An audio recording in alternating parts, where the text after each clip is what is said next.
That's yours. Yeah. Keep the memory. You go with it back home. Well, maybe if you have another mark next week. It doesn't matter. We'll have to make a new one from another mark. Day one was really good because it was the first day of safari. We probably all started off with an idea of what we wanted to see, but we're also realistic, and we know it's safari, and you're lucky to see certain things. You may not see everything. Where's this elephant? Where's the elephant? There might be. We knew that Tarangire that it was famous for its elephants. We're really pleased that we got to see elephants on the first day. I've rarely ever seen any elephants, and for it to come so close was just amazing. Elephants usually live in a group. We call it a matriarch group, being led by the oldest female. I don't feel we covered huge amount of sort of driving that day, but we saw everything in quite a close proximity. So it was one thing after another after another. And there were some really nice animals there that I hadn't seen before. But Tarangire was almost like a taste, a sort of a gentle introduction to what would come later. These guys, oh look at this, wow, look at this boys. Oh, Look at this. This is for us. Fantastic, look at this. This is us. Wow. And Emnor organised a surprise picnic for us. So when it happened, I didn't even know it was for us. I thought we were just going to drive by, and then they welcomed us, and it was just really cool. Thank you. Thank you very much. Thank you. Thank you. Hi. Hello. Brilliant. Gentlemen. Thank you. Thank you. Happy anniversary, Mel. Probably the most beautiful place in the park. It was on a ridge overlooking the river and all of the animals below. Very surprised. I thought it was somebody else we were going to drive past. It looks amazing. Yep. What a lovely anniversary present. Thank you very much. I should be at the head of the table.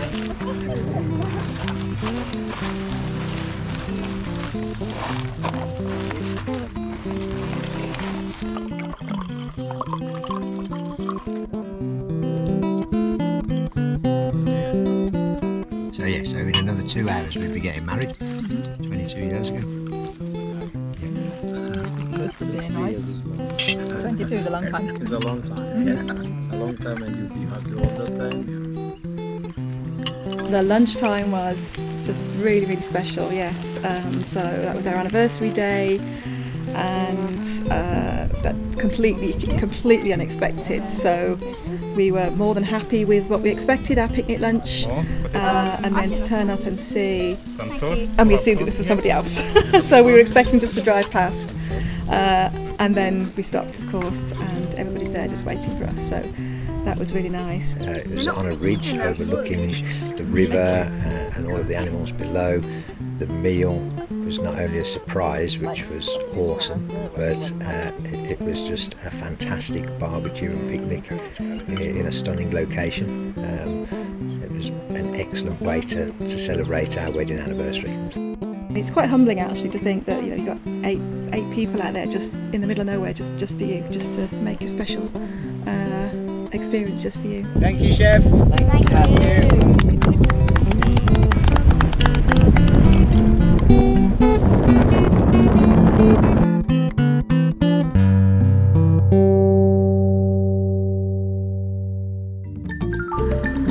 Ngorongoro Crater, we left our hotel, Manyara Secrets, on the edge of Lake Manyara, and we drove early up to Ngorongoro Crater. It felt very much like you were going somewhere very different with the rise up and then the drop down. Just that whole sort of misty, cold experience made it feel like you were somewhere else. The baby one over here. Oh yeah. Oh yeah, baby. It was like way bigger than I expected. First of all, I thought it was under the ground, like below sea level. But when I found out you had to go all the way up the mountain and then down, that was a lot different than what I expected. You could still see the other side, but it was like miles away. It was really cold as well. It's just another spectacular setting. It's sort of the way we drove through the gates and then over the rim, it sort of reminded us of Jurassic Park. but the whole place itself is spectacular, and that makes up for it. So that you can't get away from the fact that you're in this place and you're surrounded by the mountains, and the whole scenery is spectacular. All the animals not trapped there, but they all stay in one area, so you can find them and they're chilling in there.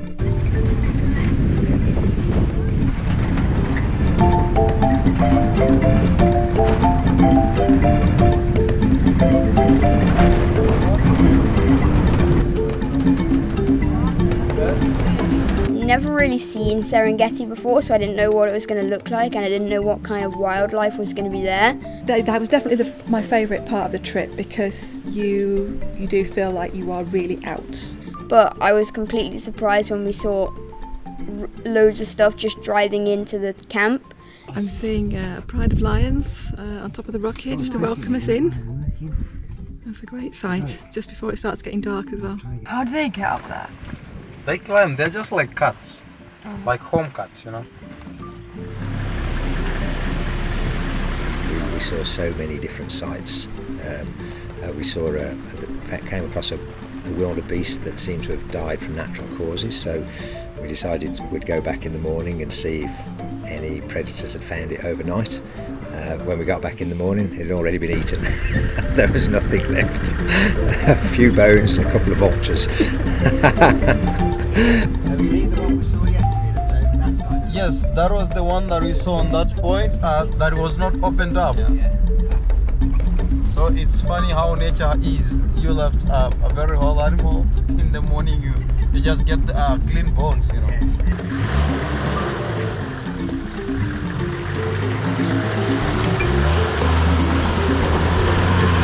Yeah, that was really special for the children. There was a pride of lions that had just finished a kill of a zebra.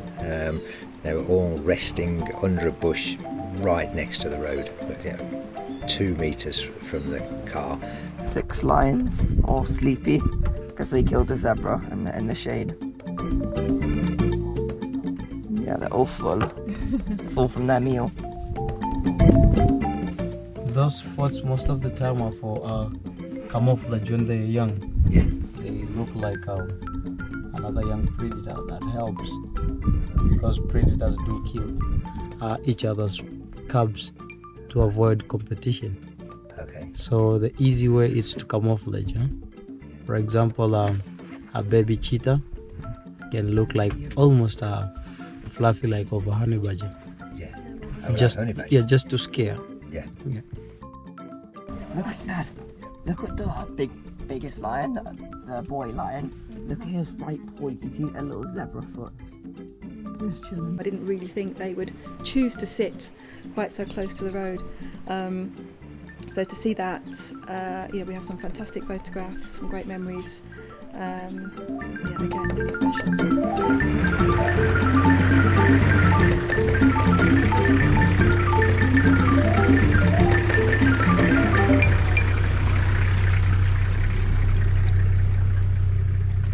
So the furthest part of our Serengeti trip, up near the Mara River, where we were hoping to see a river crossing with the wildebeest. Again, we started fairly early. We came across thousands and thousands of wildebeest everywhere. That was very spectacular, because wherever you looked there was herds of wildebeest dotted around on the slopes, or we were driving through big herds of wildebeest, or being forced to stop as they crossed the road in front of us. In just an area waiting for them to go to the river, and then everyone raced down to the river to watch all the wildebeest cross the river. It was amazing. Any crocs on the other side? You want to see?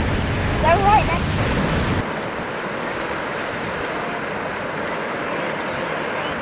This is one of the biggest.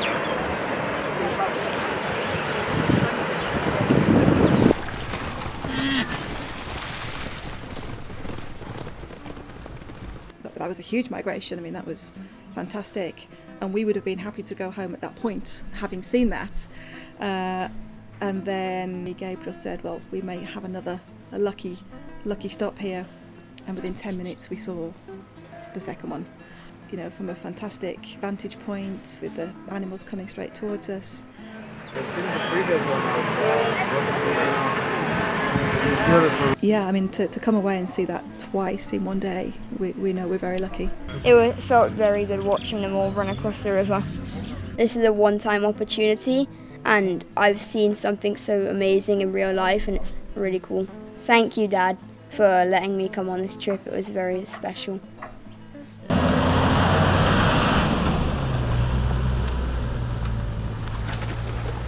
The migration was special, so maybe equal first, but I wanted to see hippos, and I think we just kept increasing the number every day. So we maybe saw one or two the first day from a distance. Well, yeah, I've seen hippos, and then a few more the next day, and a few more the next day, and I think they saved the best till last for me. So huge pool full of hippos.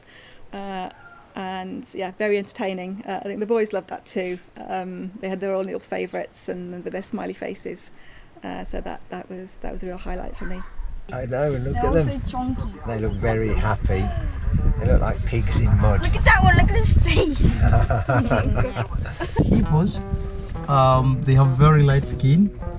That is why you can see they have like pinkish color. Yeah. That is an oil that they secrete that acts like a sunscreen lotion. Okay? Yeah. So hippos are not pink in color. The pinkish is the oily stuff you see. Yeah.